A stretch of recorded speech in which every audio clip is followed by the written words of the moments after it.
What's going on, guys? Dan here with Speed Labs, and we've had the pleasure of driving around this 2023 Range Rover Velar P250 for about a week now. And while it's treated us well, and I can't really complain whenever Motor Envy sends us a car to review, there are always things that bug me, especially if this was our personal car. So today, I'm gonna share some of those things with you guys in no particular order, just gonna fire them off as we go. Let's get started. Number 1, the backup camera. It's not directly lined up with the center of the car and is offset to the right by about 9 inches. While not the end of the world, it's really annoying at first, makes backing into a spot a guessing game, and I don't know if I'd ever get used to it. Number 2, the hybrid dash. I hate hybrid clusters. Don't try to be cute with it. Just go all analog with a small info screen in the middle, or don't do it at all. And I know this can be optioned to be completely digital, but it should have been standard on a car at this price point. Number 3, it's slow. 247 horsepower is not a lot at all, especially when you weigh 4,300 pounds and everybody else in this segment is lighter and more powerful. It gets the job done, but if you just want to go from point A to point B, why not just get a Prius? Number 4, transmission. I love the paddles that this car has, but the gearbox has absolutely no soul, no excitement, no oomph. The shifts are smooth, but they're slow, even when you switch to the dynamic drive mode. It feels like the planetary automatic from my 1995 Nissan Maxima.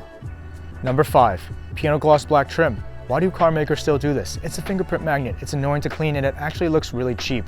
It particularly bothers me here on the bottom screen because you use your hands to control it, and this cup holder here because it uses a ridiculous amount of force to open.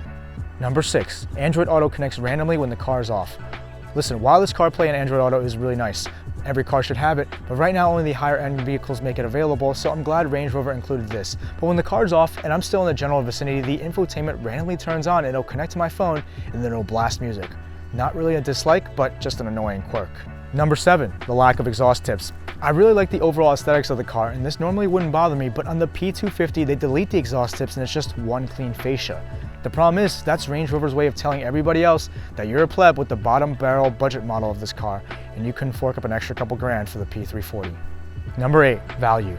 I don't like to include cost as a dislike or hate, but in this case, it's pretty apparent. The Velar is a lot more money than the comparable options from BMW, Audi, or Mercedes, or even Porsche. And after having this car for some time, there are certain things that make sense, but a lot of it doesn't add up. You're really just paying an extra 5, 10, or 15 grand to say that you drive a Range Rover. Of course, we're gonna have to balance this out with some things that I actually like about the car. So, number 1, I think it's hot. It's designed well, it aged well, and it looks hip. The R-Dynamic package gives it all these cool little black bits that make it appear more aggressive than it actually is, so, you know, that's appreciated, I suppose. Number 2, build quality. I really like the pseudo suede that they used. Combined with the rubberized diamond stuff, brushed metal, and supple leather, it's a classy package.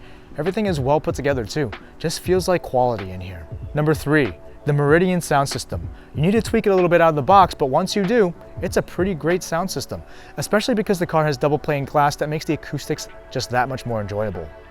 Number 4, the panoramic roof. This is cool because it's usually something you find in a more expensive car. Even though I almost never use this function, it's just nice to have once in a while when you want to let in some extra lighter air. Well, that's gonna do it for now. I'm sure if I drove this car for another week or two, I'll probably find some more things that I love or hate about it. Special thanks to Motor Envy for letting me borrow this Velar. If you're in the market for a luxury or performance car, you'll definitely want to check them out. They've got a bunch of cool stuff. Hope you all enjoyed this quick little episode, and I will catch you all on the next one.